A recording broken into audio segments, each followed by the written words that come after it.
Queridos irmãos, a graça e a paz do Senhor seja com todos. Quero dizer da saudade que eu estou da igreja, a saudade é muito grande, a gente está passando já por um tempo aí desse isolamento, dessa pandemia, e a expectativa é grande, meus irmãos, de quando nós nos reencontrarmos como corpo, como igreja e tivermos aquele tempo juntos, vai ser muito precioso, sem dúvida alguma. Nós nos alegraremos bastante. Mas aprove ao Senhor tudo que estamos passando e só nos resta esperar e confiar em Deus, meus irmãos, crendo que Ele fará o melhor pelo seu povo, Ele fará o melhor pela sua igreja, Ele tem cuidado de nós. Abra a sua Bíblia comigo em Filipenses, eu quero dar continuidade a essa exposição. Na última feita que meditamos nesta carta, nós vimos os dois primeiros versos, a introdução da carta, onde Paulo se apresenta como servo de Cristo Jesus. E agora nós veremos a partir do verso 3 a 11. Veja comigo, Filipenses 1, versos 3 a 11, diz assim, palavra do nosso Deus. Dou graças ao meu Deus por tudo que recordo de vós, fazendo sempre com alegria súplicas por todos vós em todas as minhas orações, pela vossa cooperação no Evangelho, desde o primeiro dia até agora. Estou plenamente certo de que aquele que começou boa obra em vós, ele há de completá-la até o dia de Cristo Jesus. Aliás, é justo que eu assim pense de todos vós, porque vos trago no coração, seja nas minhas algemas, seja na defesa e confirmação do Evangelho, pois todos sois participantes da graça comigo. Pois minha testemunha é Deus, da saudade que tenho de todos vós, na eterna misericórdia de Cristo Jesus. E também faço esta oração, que o vosso amor aumente mais e mais em pleno conhecimento e toda a percepção, para provardes as coisas excelentes e serdes sinceros e inculpáveis para o dia de Cristo, cheios do fruto de justiça, o qual é mediante Jesus Cristo, para a glória e louvor de Deus. Vamos orar, meus irmãos. Senhor Deus, amado Pai, obrigado, Senhor, pela vida da Tua igreja. Obrigado, Senhor, porque o Senhor tem cuidado de nós, o Senhor tem cuidado do Seu povo, Deus. Em meio a tudo que estamos vivendo, a crise, a pandemia, todo esse caos, Senhor. Obrigado, Pai, pela Tua palavra que foi lida nesse instante e que cremos que é poderosa, é viva e eficaz. Pode falar o mais profundo do nosso coração. Que o Teu Santo Espírito ilumine as nossas mentes, clareie o nosso entendimento, aqueça o nosso coração diante da Tua palavra, Senhor. Nós queremos ouvir a Tua voz. É isso que nós te rogamos. Em nome de Jesus Cristo. Amém. Amém, meus irmãos. Queridos irmãos, da última feita, como estava dizendo, nós introduzimos esta carta de Paulo aos Filipenses e nós vimos o remetente da carta, assim como o significado, a obediência e a grande honra de ser um servo, um escravo de Cristo Jesus. Nós também meditamos a respeito dos destinatários da carta, todos os santos em Cristo Jesus, inclusive bispos e diáconos que vivem em Filipos. E nós compreendemos um pouco sobre a nossa dupla nacionalidade, né? Eles viviam em Filipos, mas eles também estavam em Cristo. Eles tinham uma pátria terrena, mas também uma pátria celestial. Eu e você somos cidadãos brasileiros, mas também cidadãos celestiais. Aguardamos com grande expectativa, alegria e esperança a cidade santa, a nossa Canaã celestial. Agora no texto que nós lemos, meus irmãos, nos versos 3 a 11 de Filipenses 1, Paulo está impedido de visitar as igrejas, mas ele pode orar por elas. Ele não pode falar de Deus a todos os homens, mas pode falar livremente com Deus a favor dos homens. Isso porque, primeiro, Paulo está preso, mas a palavra não está algemada. Paulo é prisioneiro de Cristo e não de César. A sua agenda é dirigida por Deus e não pelos homens. As circunstâncias podem estar fora do seu controle, mas jamais fora do controle de Deus. Os homens podem colocar algemas nele, mas jamais aprisionar a palavra de Deus. Paulo está preso, mas a palavra de Deus está livre. Paulo tem limitações geográficas, mas a palavra tem livre curso nos nossos corações. Segundo, meus irmãos, a Paulo está impedido de ter comunhão com os irmãos, mas não de orar por eles. Parece a nossa situação hoje, não é verdade? A oração toca o mundo. A oração desconhece limites geográficos, barreiras étnicas ou culturais. Um crente de joelhos, ele pode influenciar o mundo inteiro. Muito pode o justo em suas orações. Na sua soberania, Deus estabeleceu agir na história em resposta às orações do seu povo. Paulo está impedido de viajar até Filipos, mas as suas orações sobem aos céus a favor dos crentes de Filipos. Pela oração, então, Paulo influencia e abençoa os crentes de Filipos. Warren Wiersbe, sintetizando essa perícope, ele diz que em Filipenses 1, do 1 ao 11, Paulo usa 3 ideias que descrevem a verdadeira comunhão cristã. A primeira, a presença na memória, dos versos 3 a 6. A segunda, a presença no coração, dos versos 7 e 8. E a terceira, a presença nas orações, versos de 9 a 11. Vamos examinar então esse texto e extrair algumas lições importantes. Primeiro, uma recordação cheia de gratidão. O verso 3 diz: dou graças ao meu Deus por tudo que recordo de vós. Deixa-me destacar nesse verso 2 coisas, irmãos. Primeiro, são recordações que trazem gratidão. Há recordações que ferem o coração, abatem o espírito, provocam grande dor. Quem sabe você tem recordações assim. Há recordações amargas e lembranças dolorosas. Há memórias que só trazem à tona a desesperança. No entanto, quando Paulo volta ao passado e se lembra da igreja de Filipos, o seu peito se enche de doçura e a sua alma é inundada de grande gratidão. Na cidade de Filipe, Paulo foi preso.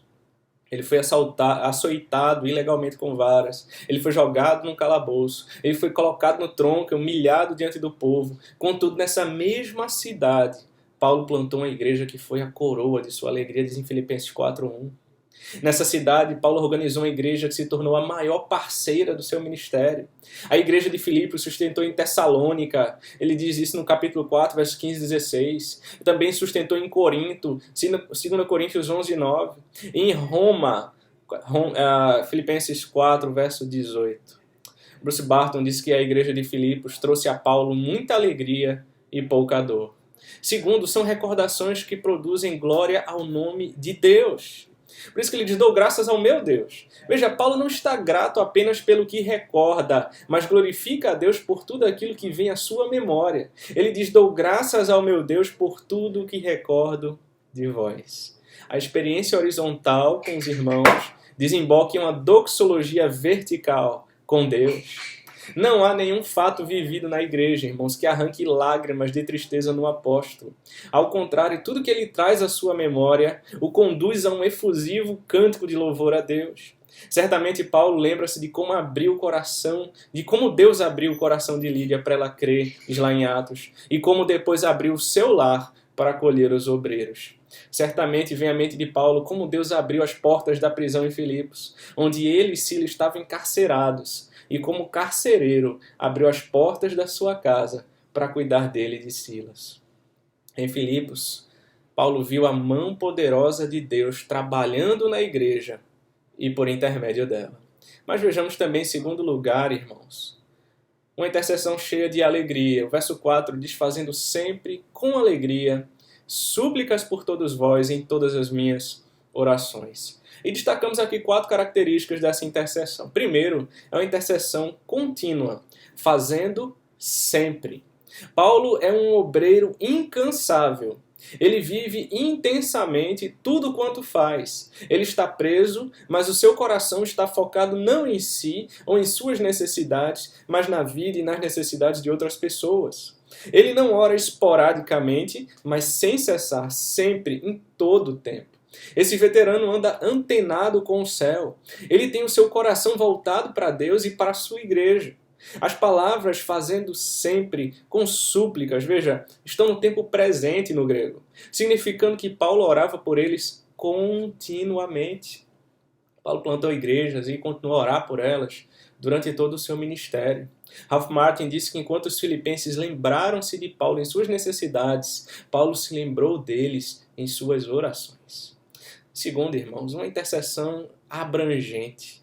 Súplicas por todos vós. Ele ora por todos os crentes da igreja. Não se envolve apenas com uma parcela. O seu carinho não é dirigido apenas a uma elite da igreja, a B ou C, mas ele derrama a sua alma a favor de todos os membros da igreja. Ele não faz acepção de pessoas. Paulo usa a expressão todos vós, referindo-se diretamente a todos os seus leitores em pelo menos 9 ocasiões. Ele não deixa ninguém de fora. Paulo ora por toda a igreja. Terceiro, irmãos, uma intercessão humilde. Paulo se aproxima de Deus em todas as suas orações, fazendo súplicas. O suplicante é aquele, você não tem mais nada, você não tem para onde recorrer, então você suplica. Ele pede, ele expõe as causas do povo na presença de Deus. Ele apresenta as necessidades do povo diante do trono da graça de Deus. Humildemente, ele chega como um suplicante diante do Pai para rogar pela igreja. Quanto mais intimidade com Deus, meus irmãos, tanto mais humildade diante dele. Quanto mais ousadia no coração, tanto mais dependência da graça. A oração revela exatamente isso. Eu sou dependente de Ti, ó Pai. Eu não tenho forças, eu não tenho para onde recorrer, eu não tenho o que fazer. Eu dependo do Senhor. Nenhum homem pode conhecer a Deus e ainda permanecer altivo e soberbo, meus irmãos. Paulo levantou-se diante de reis, pois primeiro aprendeu a curvar-se diante do Rei dos Reis. Quarto lugar, meus irmãos, uma intercessão alegre. Ele diz, fazendo sempre com alegria. A carta aos Filipenses é chamada a carta da alegria. A alegria reflete um correto relacionamento com Deus. Nós podemos sentir alegria nas provas, meus irmãos, pois sabemos que Deus está no controle. Essa epístola pode ser sintetizada em duas expressões, eu me regozijo e alegrai-vos. William Barclay, ele lista 10 razões para a alegria nessa carta. A primeira razão é que a alegria da oração cristã, como vimos no verso 4. Essa é a alegria de levar as pessoas que amamos ante ao trono da graça de Deus. E orar por elas, interceder por elas, interceder pela vida da igreja. Isso produz alegria. Segundo, a alegria de ver Jesus sendo proclamado. O verso 18 do capítulo 1 fala sobre isso. Há grande deleite em saber que o evangelho está sendo pregado em todo o mundo. Isso deve produzir em nós alegria. Paulo fala sobre isso exatamente quando está preso, algemado, mas ele se alegra por saber que o evangelho está sendo propagado. Terceiro, a alegria da fé, verso 25. Se a fé cristã não é capaz de fazer um homem feliz, então não há nada mais que possa fazer, não há nada que você vai poder preencher a sua vida e vai fazê-lo feliz. Somente Deus, somente a fé nele pode satisfazer a sua alma, o seu coração. Em quarto lugar, a alegria de ver os cristãos unidos. No capítulo 2, verso 2, Paulo vai falar sobre isso. Não há paz na igreja, meus irmãos, quando as relações humanas se rompem, o crente está em contenda com seu irmão. No capítulo 2, Paulo vai tratar essa divisão, essa desunião que havia entre os cristãos, e a alegria está em justamente saber quando nós estamos unidos como um corpo de Cristo, olhando para o alvo, olhando para o nosso cabeça. Quinto, a alegria do sofrimento por Cristo. No capítulo 2, verso 17, você vai encontrar algo sobre isso. Paulo se alegra, então, em sofrer por Cristo. Se esse sofrimento traz bênção para outras pessoas, então vale a pena sofrer por Cristo, vale a pena padecer pelo Evangelho. No momento do seu martírio, ao ser queimado na estaca, Policarpo orou dizendo, dou-te graças, Pai, porque me consideras digno desta hora. Sou digno de sofrer pelo Evangelho. O Senhor me considerou digno de padecer, de não somente crer nele, mas também de padecer por ele. Isso é graça. Sexto, a alegria do encontro com a pessoa amada. Capítulo 2, verso 28. A vida está cheia de separações. E sempre há contentamento quando temos notícias de pessoas que amamos. Os crentes de Filipos seriam banhados pelo óleo da alegria ao receberem de volta Epafrodito. Essas notícias trazem alegria ao coração de Paulo. Sétimo lugar, a alegria da hospitalidade cristã. Capítulo 2, verso 29. Há lares de portas fechadas e lares de portas abertas. E é maravilhoso ter uma porta aberta, onde você sabe que jamais será rejeitado. A hospitalidade cristã traz alegria. Oitavo lugar, a alegria de estar em Cristo. Capítulo 3, verso 1.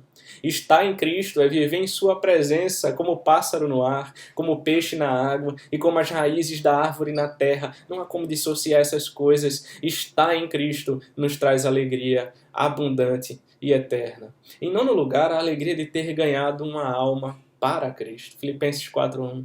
É por isso, meu irmão, minha querida irmã, que para o cristão a evangelização não é um dever, mas uma alegria. Ganhar uma alma para Cristo. Não há, talvez, algo que traga tanta alegria. Qualquer coisa que você possa fazer nesse mundo, como você ganhar uma alma para Cristo. Você saber que foi um meio, um vaso, um instrumento nas mãos de Deus para levar pessoas a Cristo. Isso traz uma alegria genuína para a nossa alma. Em décimo lugar, a alegria na dádiva recebida. Filipenses 4:10. Ser alvo da generosidade de outro é um motivo de grande alegria. E Deus usa realmente pessoas e irmãos nossos espalhados pela face da terra para nos abençoar de maneira tão grande. Deus usa pessoas, Deus usa você para abençoar outras pessoas. E ser generoso. E cuidar, por exemplo, daqueles que agora talvez estejam passando necessidades com toda essa crise que o nosso país está vivendo.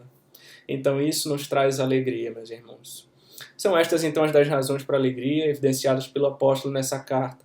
Vejamos agora em terceiro lugar, meus irmãos, um agradecimento cheio de entusiasmo. Veja comigo os versos de 5 a 8. Pela vossa cooperação no Evangelho, desde o primeiro dia até agora, estou plenamente certo de que aquele que começou boa obra em vós há de completá-la até o dia de Cristo Jesus. Aliás, é justo que eu assim pense de todos vós, porque vos trago no coração, seja nas minhas algemas, seja na defesa e confirmação do Evangelho, pois todos sois participantes da graça comigo. Pois minha testemunha é Deus, da saudade que tenho de todos vós, na terna misericórdia de Cristo Jesus. Então, Paulo manifesta o seu agradecimento da seguinte maneira. Primeiro, pela cooperação no Evangelho. Os cristãos, eles são participantes na obra do Evangelho. Não só participam de um dom, da graça, mas também de uma tarefa, que é a promoção do Evangelho. Ora, mas alguém pode se perguntar, o que é ser um cooperador no Evangelho? Como é que a igreja tornou-se cooperadora? Quando a igreja tornou-se cooperadora? Essas são perguntas relevantes. Então vejamos a primeira pergunta, o que é ser um cooperador no Evangelho? Embora Deus seja aquele que realiza todas as coisas com respeito à salvação do pecador, nós somos os seus cooperadores nessa bendita obra. É Deus quem abre o coração, mas é a igreja que prega a palavra. É Deus quem dirige a agenda missionária da igreja, mas é a igreja que dá suporte aos missionários. A palavra usada por Paulo aqui é koinonia, dando a ideia de que os filipenses eram cooperadores no Evangelho por meio das generosas e importantes contribuições ao ministério de Paulo, a fim de que a mensagem do Evangelho fosse espalhada pela face da terra. Os filipenses não apenas aplaudiram os esforços de Paulo na divulgação do Evangelho. Eles se envolveram em seu ministério por intermédio da comunhão com ele e pelo suporte financeiro a ele.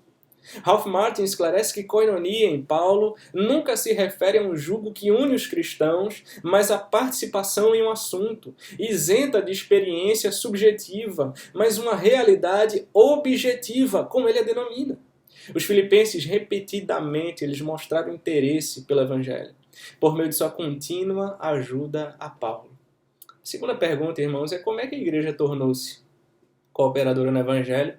A igreja de Filipos não apenas permaneceu firme e fiel, apesar da pobreza e da perseguição, mas jamais perdeu a doçura, nem o amor pelos obreiros e pelos demais irmãos, mesmo por aqueles que jamais viram.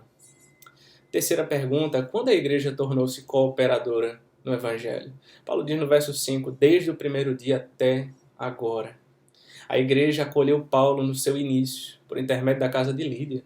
A igreja socorreu Paulo no começo do seu ministério em Tessalônica. A igreja sustentou Paulo em Corinto. A igreja sustentou Paulo em Roma. Então nós vimos até aqui, meus irmãos. Veja, Paulo agradecendo a Deus, cheio de gratidão pela vida da igreja. Ele orando, intercedendo por eles, cheio de alegria. E agradecendo também com muito entusiasmo a cooperação desses irmãos no Evangelho. Nós vamos parar por aqui nesse instante, no verso 5, e orar ao Senhor por essas verdades aprendidas, e depois continuamos esse texto sagrado no próximo sermão. Feche seus olhos nesse momento e vamos orar ao Senhor. Senhor Deus, obrigado, Pai, pela vida da tua igreja. Assim como Paulo ora agradecendo a Deus pela vida da sua igreja, eu também oro pelos nossos irmãos, Senhor. Agradecendo ao Senhor, cheio de alegria no coração pela vida da igreja, porque o Senhor tem nos sustentado, o Senhor tem cuidado de nós, o Senhor é um Deus bom, maravilhoso, misericordioso, benigno, um Deus fiel que sustenta o seu povo. E eu te agradeço, ó Deus, pela cooperação dos irmãos no Evangelho, por todos, não só pela nossa igreja, mas por todas as igrejas espalhadas pela face da terra, que têm cooperado com a tua obra, que têm servido ao Senhor com alegria, que têm propagado, que têm proclamado, que têm anunciado o teu Evangelho a todas as nações, Pai. Obrigado, Pai, por fazer de nós teu corpo, por nos dar esse privilégio e por nos dar também a honra de semear a tua palavra. E usa-nos, ó Deus, com graça, usa-nos, ó Deus, pela tua graça, pela tua misericórdia, para sermos arautos do Senhor nesse mundo caído.